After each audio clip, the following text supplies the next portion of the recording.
శ్రీధర్ అయితే కార్తీక్ దగ్గరికి వచ్చి ఇలా అంటూ ఉంటాడు. వాళ్ళు ఒకటైపోతే మనమేం చేయలేమనుకుంటున్నావా? నువ్వు ఈ కాగితం మీద ఒక్క సంతకం పెట్టు. ఆ శివనారాయణ సంగతేంటో తేలుస్తాను. మీ తాత సంగతి తేల్చేసి మన వాటా మనకి ఎలా రాదో చూస్తాను. మనవడగా నీకో హక్కుంది.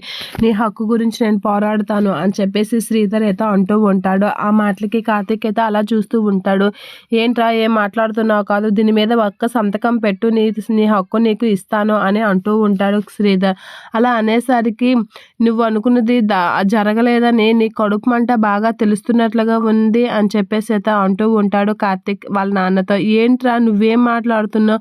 నేను నీ గురించి మాట్లాడితే నువ్వేంటి నా గురించి మాట్లాడుతున్నావు? నాకు ఆస్తికి ఎటువంటి సంబంధం లేదు. నీకు మీ అమ్మ అన్యాయం అయిపోయారని సొంత కూతురికి వాటా ఇవ్వకుండా ముసలోడు చేసిన నీకు మంచి చేయాలని చూస్తే నువ్వు నన్ను అంటున్నావా అని చెప్పేసి అయితే శ్రీధర్ అంటూ ఉంటాడు. ఆ మాటలకి నాకు ఆ ఆస్తి మీద ఎటువంటి అవసరం లేదు, మా అమ్మకి కూడా లేదని మా అమ్మ నిన్నే చెప్పేసింది.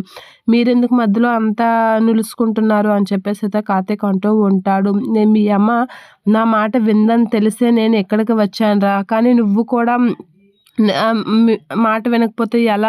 మీ అందరూ ఒకటేరా నాయన, మీరు ఎప్పుడు మారరు అని చెప్పేసి అంటూ ఉంటుంది. నువ్వు ఇప్పటికైనా సంతకం పెట్టకపోతే అంత ఆస్తిని నువ్వు సంపాదించలేవు. కొన్ని కోట్ల ఆస్తిని మిస్ అవుతున్నావు కార్తీక్, అర్థం చేసుకో అనేది అంటూ ఉంటాడు. నాకు అందులో చిల్లి గవ్వ కూడా అవసరం లేదు. నా కెపాసిటీ ఏంటో నాకు తెలుసు.